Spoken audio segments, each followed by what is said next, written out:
आप सबों को जय मसीह की। Praise the Lord.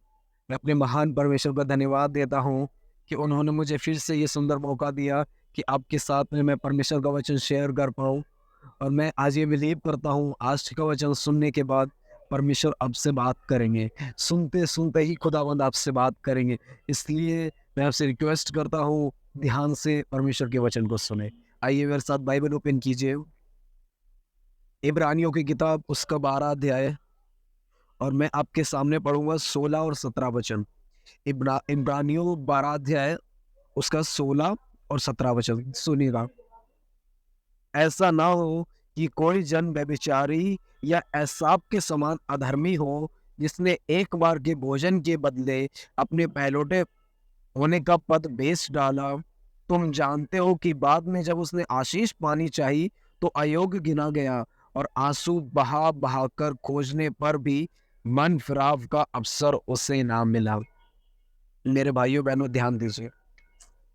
परमेश्वर का पाक कलाम कहता है, ऐसा को आंसू बहा बहाकर पश्चाताप करने का मौका नहीं दिया गया।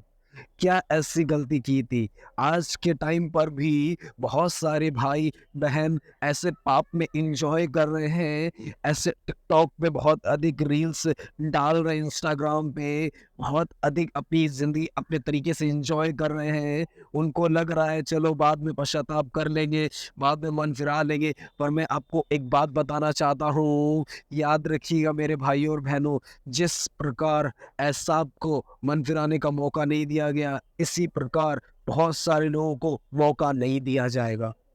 अभी समय है, हम पश्चाताप करके खुदा के पास आ सकते हैं। बहुत सारे लोग सोचते हैं सिर्फ़ व्यभिचार करना पाप है, सिर्फ़ झूठ बोलना पाप है। मैं आपको बताना चाहता हूँ, मन में जो गंदगी रखते हैं, ये भी एक पाप है। इसी प्रकार शैतान भी जब अपने मन में ये सोच रहा था कि मैं परमेश्वर के तुल्य हो जाऊँ, जब उसके अंदर ये प्राइड आया, परमेश्वर ने उसे नीचे गिरा दिया और उससे भी मन फिराव का मौका नहीं मिला। मेरे भाई, मेरी बहन, पश्चाताप करें, खुदा के पास लौट के आएँ। अभी समय है, अभी हमारे पास साँस चल रही है, अभी हमारे पास ज़िंदगी है। एक बार एक व्यक्ति मर जाता है तो उसको पश्चाताप करने का कोई मौका नहीं दिया जाएगा। इसलिए खुदा के पास आएँ, गलतियों को मान के उसके पास आएँ। सुनिए अब यहाँ पर क्या होता है, सुनिए। परमेश्वर का पाक कलाम कहता है, परमेश्वर ने इसहाक को एक उस एक लड़की से उसकी शादी हुई जिसका नाम था रेबेका। और जब शादी हुई तो बाइबल बताती है रेबेका एक बांझ स्त्री थी, इसको बेबी नहीं होते थे। और जब वो परमेश्वर के पास गई, उसने विनती की तो खुदावंद ने उसकी विनती सुनी। मेरी बहनों, मैं आपको एक बात बताना चाहता हूँ, अगर आपके बेटे-बेटियाँ नहीं हो रहे हैं, बच्चे नहीं हो रहे, आप परमेश्वर के पास जाएँ। मेरी आज आप सबों के लिए एक दुआ है, यीशु मसीह के नाम से आप आने वाले समय में परमेश्वर की ओर से अपना प्रतिफल देखेंगे। परमेश्वर आपकी गोद को भरेंगे। आप भी हन्ना की तरह शमूएल को अपने पास रखेंगे और मैं बिलीव करता हूँ वो बालक या बेटा या बेटी खुदा के काम के लिए उपयोग होगा। आप बस खुदा के लिए माँगिए, खुदा उसे देंगे। बाइबल बताती है परमेश्वर जो उसके पास आते हैं उनकी वो दुआओं को सुनता है।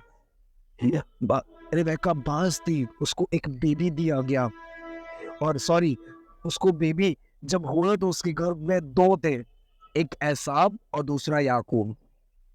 और ये दोनों पेट में लड़ते थे, फाइटिंग चलती थी।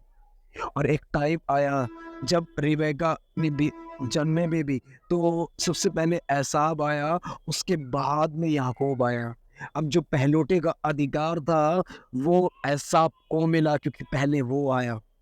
अब आपको पता उन दिनों में जो पहलौठा होता था उसको बहुत अधिक चीज़ें मिलती थी। छोटे जो भी बच्चे होते थे उनको कम-कम, सब कुछ पहलौठे के वश में होता था। उसको सारे अधिकार मिलते थे। आपको पता अब होता क्या है? एक दिन जब ये दोनों लड़के बड़े हुए, एक तो शिकार खेलने वाला बना और एक चरवाहा बना। और मैं आपको बताना चाहता हूँ, एक दिन जब एसाव थका हुआ जंगल से आ रहा था, एसाव याकूब दाल बना रहा था। जब एसाव ने देखा की दाल बन रही है, उसे बहुत तेज भूख लगी। और भूख लगने के बाद में वो याकूब से कहता है, तू क्या बना रहा है, मुझे भी दे। तब याकूब कहता है, एक शर्त पर, अपने पहलौठे का अधिकार मुझे बेच दे। अब पता ही एसाव के वर्ड सुनिए, वो कहता है, मैं तो अभी मरने पर हूँ, मैं इसका करूँ अभी क्या? नहीं नहीं। अब देख रहे कि भूख इतनी अधिक है कि वो कह रहा है मरने पर हो।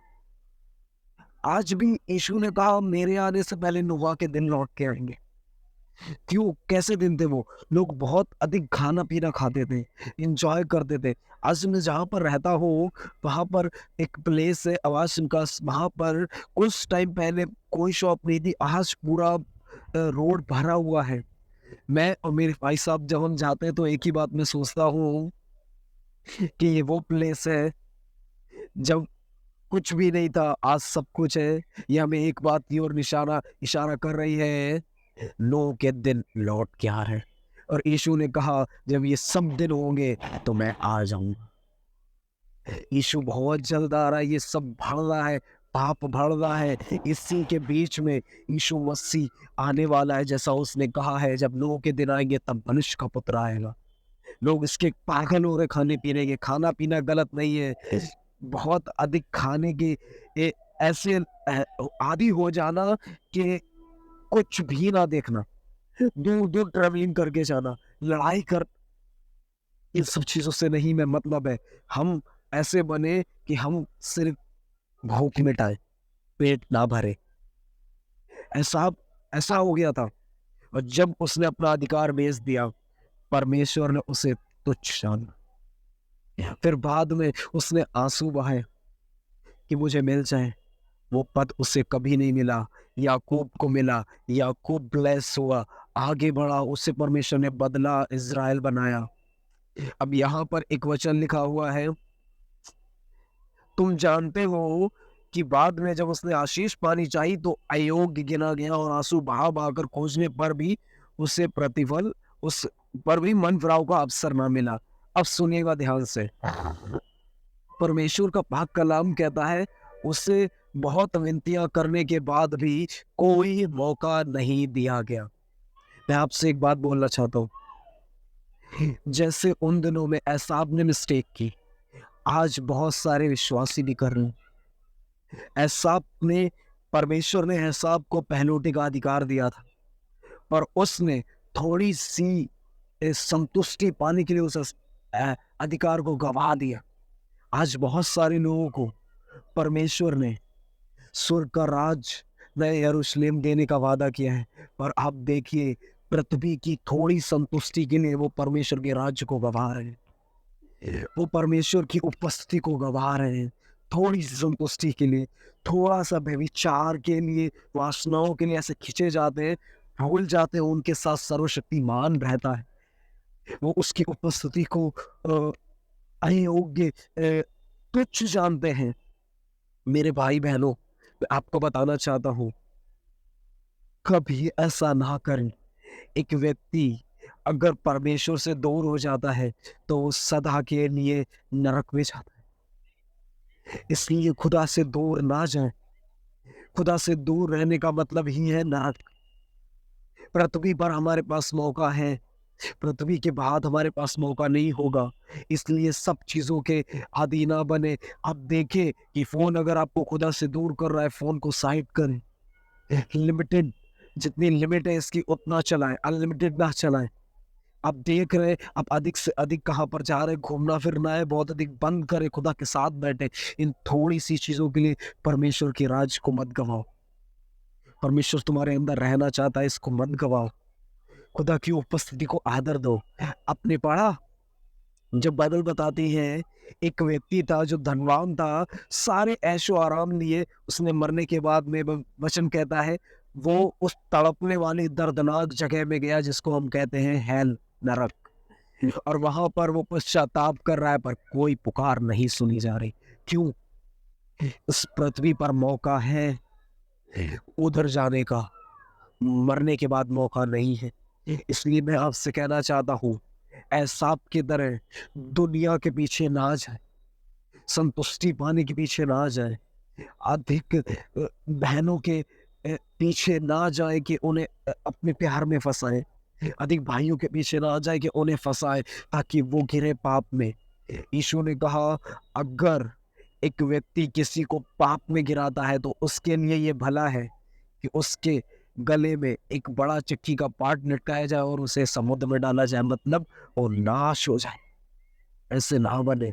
न्याय के दिन परमेश्वर आपसे, मेरी बहनों मेरे भाइयों, आपसे बात करेगा। अगर आप परमेश्वर के बच्चे को गिरा रहे हैं, आपसे बात करेगा वो।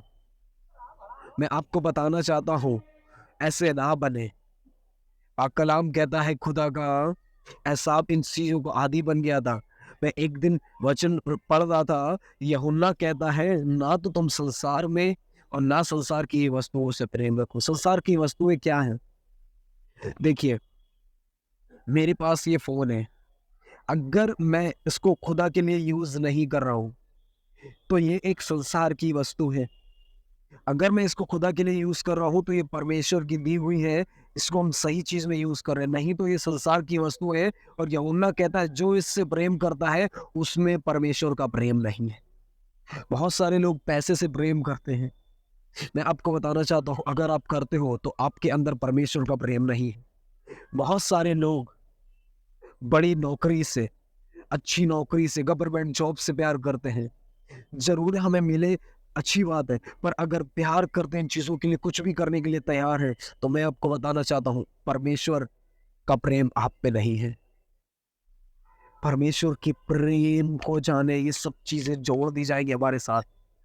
मैं आपसे एक बात पूछना चाहता हूँ, किन चीजों का पीछा कर रहे हो? अब देखिए, एसाव ने पहलौठे का अधिकार जब तुच्छ जाना तो परमेश्वर ने उससे अपने सब चीजों के लिए उसे गवा दिया। आशीष उसने गवा दी अपनी, क्यों? क्योंकि उसने उस अधिकार को तुच्छ जाना। इजरायलियों ने कनान देश को जब तुच्छ जाना, परमेश्वर ने कहा, तुम में से कोई एक भी नहीं जाएगा। आज के लोग स्वर्ग के राज को तुच्छ जान रहे हैं, और मैं आपको बताना चाहता हूँ, वो यीशु को बुरा भला कर रहे हैं, नकार रहे हैं, गालियां दे रहे हैं, कहते हैं 4 किलो में मर गया। मैं आपको एक बात बताना चाहता हूँ, सिर्फ एक ही रास्ता है स्वर्ग में जाने का, वो है यीशु। अगर लोगों ने उसको नकार दिया, कोई रास्ता नहीं बचेगा, बंद हो जाएंगे सारे गेट्स।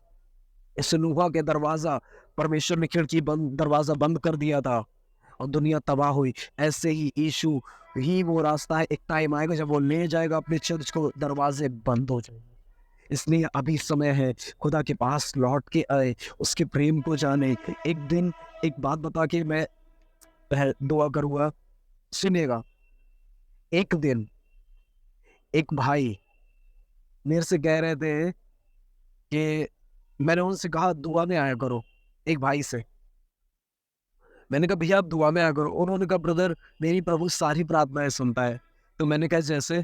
तो उन्होंने कहा जो भी मैंने प्रार्थनाएं की सब प्रभु ने सुनी है, और मैंने देखा उनको प्रभु ने गाड़ी दी, उनको अच्छा घर, सब कुछ दिया। तो वो बोल रहे थे यीशु मेरी सारी दुआ सुनता है, यीशु मुझे सब कुछ देता है। तो मैं सोच रहा था ये क्या बात है। फिर एक दिन जब मैं एक वचन पढ़ रहा था, तब परमेश्वर ने मुझे बताया कि हाँ, इसको यीशु ही देता है ये सब चीजें। तो मैंने कहा प्रभु कैसे? आपको पता, दूसरा कुरिन्थियों में लिखा है 11 अध्याय में, दूसरा यीशु भी है, दूसरा आत्मा भी है, दूसरा सुसमाचार है। दूसरा यीशु इन्हें पैसा देता है, गाड़ियां देता है, अच्छी अच्छी चीजें देता है, ऐशो आराम की जिंदगी देता है। वो नहीं कहता है कि वचन को सीरियसली लो, वो कहता है चलता है। यही वो इशू है जो शैतान की तरफ से, जो आज लोगों को नाक लेके जा रहा है। आज लोगों की प्रॉब्लम्स ये नहीं है कि उन्हें शैतान परेशान कर रहा है, आज उनकी प्रॉब्लम ये है कि दूसरा इशू उन्हें सब कुछ दे रहा है, ताकि एक वजह से, ताकि वो वहां ना जाता खुदा के राज। इधर ही ऐश करो। आपने देखा धनवान ऐश कर रहा था, अंत में पीड़ा में गया। ऐसे ना बने। वो दूसरा यीशु सब कुछ दे सकता है। आपने देखा शैतान यीशु से क्या कहता है, मेरे आगे दंडवत कर, ये सब मैं तुझे दे दूंगा, जिसको चाहता हूँ उसको दे देता हूँ। सारी चीजें दुनिया की ऐशो आराम शैतान आपको दे सकता है। इसीलिए यीशु ने कहा नहीं नहीं, मैं ये नहीं कर सकता। परमेश्वर की परीक्षा करना गलत है, तेरे आगे दंडवत नहीं कर सकता, यीशु ने मना की। मैं आपको बताना चाहता हूँ, उसके पीछे ना जाए, उन संतों के पीछे चले, पौल के पीछे चले, पतरस को देखे, यीशु को देखे, सब सताए गए, वो उस लीक पे चले ताकि हम वहाँ जा सके। नए यरूशलेम का रास्ता सिद्ध लोगों के लिए है, कठिन मार्ग है जो वहाँ पर जाएंगे। इसलिए कठिन मार्ग से यीशु का प्रवेश करो ताकि वहाँ पहुँचो। फिर से मैं आपसे एक बात कहूँगा, ऐसा आपकी तरह अधर्मी ना बने, थोड़ी-सी संतुष्टि पाने के लिए परमेश्वर के राज्य को ना त्यागें। परमेश्वर की उपस्थिति जो आपके साथ है, उसे ना त्यागें थोड़ी-सी संतुष्टि के लिए। खुदा आपके साथ है, इस बात को आदर दें, भय के साथ चलें। प्रभु आपको ब्लेस करेंगे। God bless you all.